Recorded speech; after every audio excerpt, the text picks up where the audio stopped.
Hola, hola, hola, ¿qué tal? Dios les bendiga muchísimo. Ya estamos en la sección Pregúntale al pastor, la sección que te responde las preguntas de la Biblia y las preguntas de la vida. No existe peor pregunta que la que no se hace.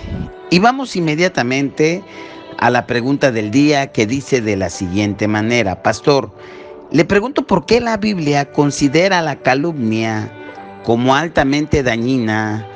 Por ello es mi pregunta: ¿qué dice la Biblia sobre la calumnia y en qué profesiones se calumnia más? Mi nombre es Obdulia Juárez de Veracruz, Veracruz. Muy bien, estimada Obdulia, te agradezco a tu pregunta y te daré respuesta a la pregunta que nos haces. Y lo primero que haré es definir la calumnia. La calumnia es una forma de difamación que implica hacer declaraciones falsas, dañinas sobre otras personas u otra persona.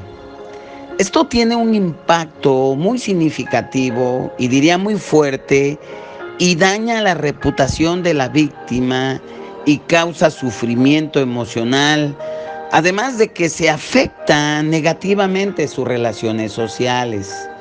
Las calumnias pueden ocurrir en diversos contextos, desde el ámbito profesional, el ámbito familiar, el ámbito de las relaciones eh, en el trabajo y también hasta las interacciones en las redes sociales.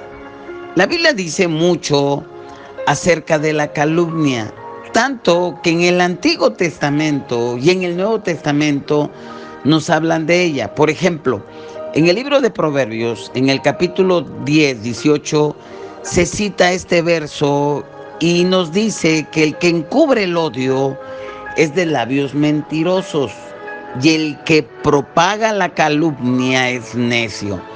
Podemos decir que en la sociedad tenemos una sociedad necia. ¿Por qué? Porque calumnia de veras se ha vuelto un deporte desafortunadamente muy favorito y que está creciendo muy rápidamente en nuestra sociedad. Y en Primera Pedro, capítulo 2, versículo 1, nos habla también sobre calumnia, nada más que usan otros términos. Desechando, dice la escritura en Primera Pedro 2:1, desechando pues toda malicia, todo engaño. La malicia, el engaño está asociada con la calumnia, hipocresía, envidias y todas las detracciones. Cualquier detracción que se hable sobre alguien, sobre alguna persona, sobre un grupo, sobre determinadas personas o que representan un corporativo, pues una detracción que afecta.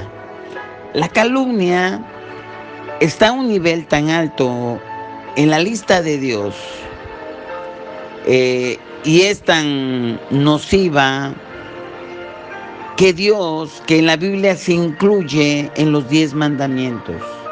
Y precisamente en el noveno mandamiento nos habla directamente de la calumnia cuando dice en Éxodo 20:16, no hablarás contra tu prójimo falso testimonio. El dar falso testimonio, eso es calumniar. ¿Por qué?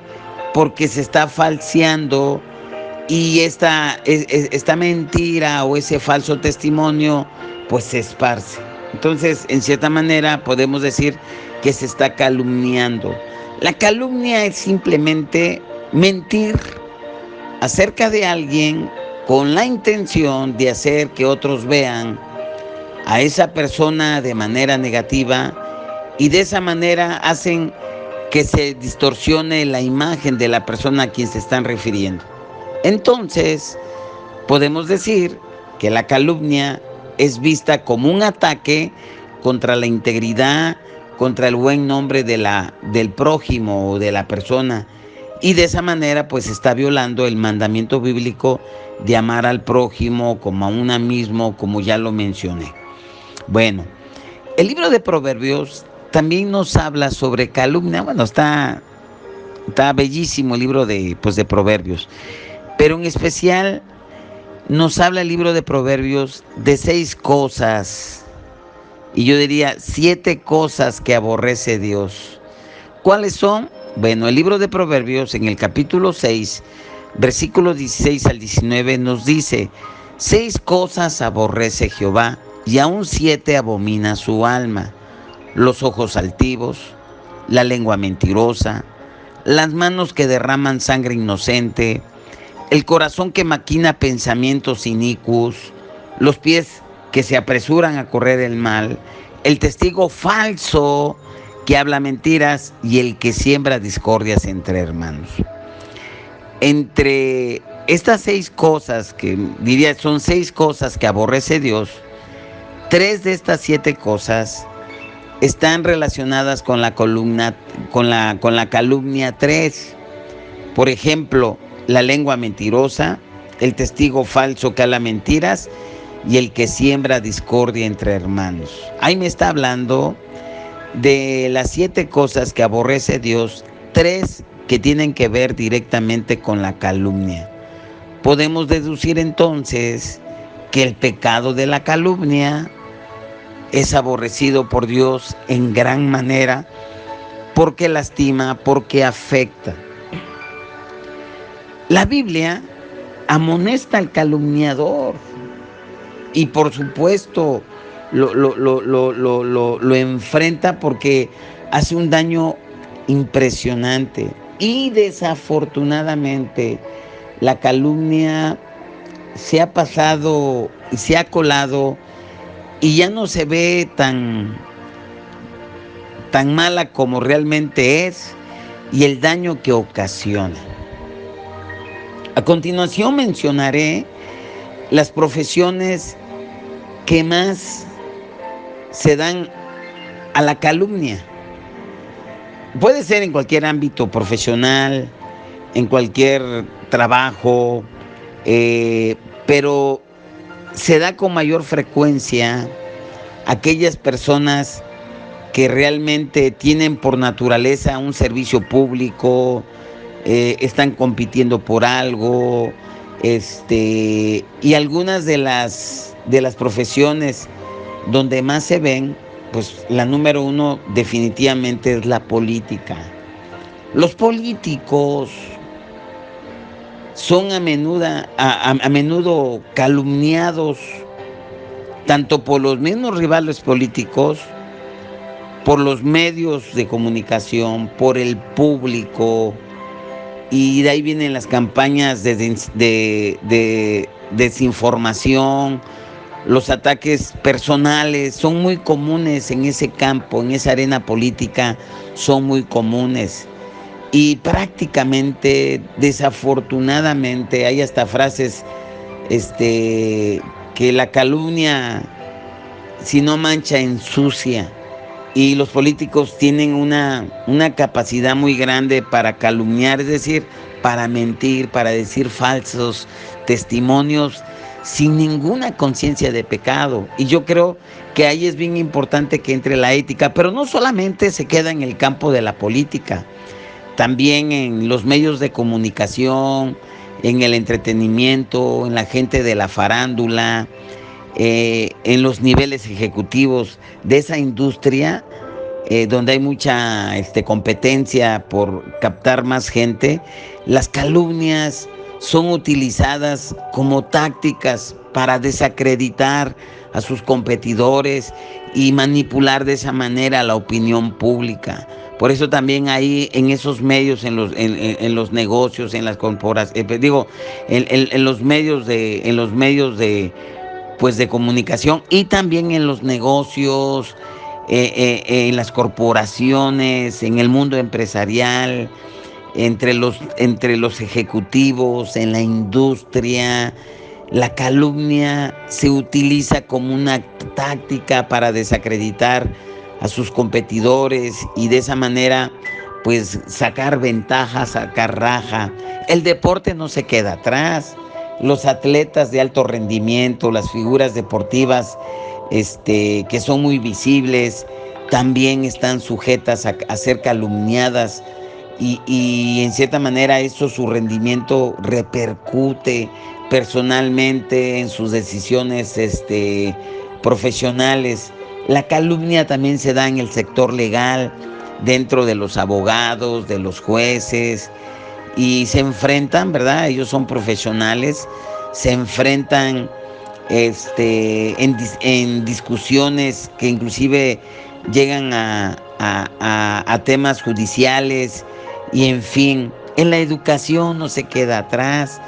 Los profesionales de la educación, los maestros, los profesores, los administradores, también enfrentan calumnias en su reputación, por el personal, en fin. Y la salud pues no se queda atrás.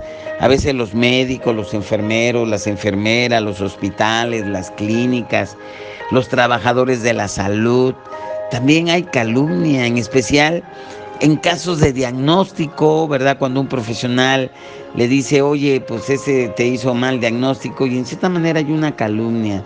Tenemos que ser muy cuidadosos, y también en el ámbito de la comunidad evangélica, a veces una iglesia con otra iglesia, que no se debe de dar, a veces dentro de la misma iglesia, a veces se calumnia también al pastor, en fin. Es una situación realmente muy complicada. La calumnia realmente ha permeado y se ha vuelto parte de la cultura, y en cierta manera ya hasta no se está considerando como una falta, y eso es muy peligroso. Por eso la Biblia nos llama al arrepentimiento. ¿Por qué? Porque la Biblia va a insistir en el calumniador a que se arrepienta, a que se reconcilie por el daño que ha ocasionado. Y en el libro de Lucas, en el capítulo 17, 3, 4, aquí la Biblia hace un llamado a la persona que fue calumniado a perdonar. Mirad por vosotros mismos, si tu hermano peca contra ti, repréndelo, y si se arrepiente, perdonarlo. La calumnia, sin importar el nivel, el lugar, pues la Biblia aquí nos advierte que va a ser juzgada. Y la Biblia nos insta a arrepentirnos de ese pecado, del pecado de la calumnia. Y en Mateo 12:36 nos dice, pero yo os digo que toda palabra ociosa, y ahí entra la calumnia, que hablen los hombres, de ella darán cuenta en el día del juicio. Definitivamente el calumniador va a pagar su factura, no solamente en el día del juicio, sino aquí, y va a tener consecuencias emocionales. Por eso que el calumniador pues va a sufrir en cierta manera en su reputación personal, en el respeto de otras personas hacia esa persona. Y pues las personas, al darse cuenta, al detectar lo que es un calumniador, pues definitivamente se van a alejar y no van a querer tener ningún trato. Y esa situación es altamente crítica, porque la gente empieza a perder confianza en el calumniador. Entonces ahí viene eso. Lo otro, viene una consecuencia emocional. Quien participa en una calumnia, pues obviamente el daño es emocional a la persona que le hace, pero también es espiritual, pero también para el mismo calumniador. Es una cuestión que también le afecta, y por eso tenemos que tener mucho cuidado. Y ya en resumen, para no alargar la respuesta, la Biblia condena la calumnia porque viola los principios de amor, de verdad, de unidad, daña a la comunidad, daña a un individuo, puede dañar a una familia, en fin. Y la amonestación bíblica para el calumniador incluye un llamado al arrepentimiento, una advertencia de que va a haber juicio divino, además que las consecuencias son emocionales, son espirituales, son negativas, y que son reales, que va a enfrentar el que calumnia. Y bueno, desafortunadamente la calumnia se ha vuelto un pecado que no pasa como pecado, y que se ha vuelto como un deporte, como una práctica común y cultural en nuestros días, desafortunadamente. Bueno, Pues esa es mi respuesta. Te agradezco mucho. Los invito a que visiten nuestro canal Centro Cristiano Córdoba, Amando y Venciendo, que nos regales un like, que te suscribas, que compartas nuestro podcast en tus redes sociales. Y te recuerdo que no hay peor pregunta que la que no se hace. Nos vemos en la próxima. Pregúntale al pastor. Bendiciones.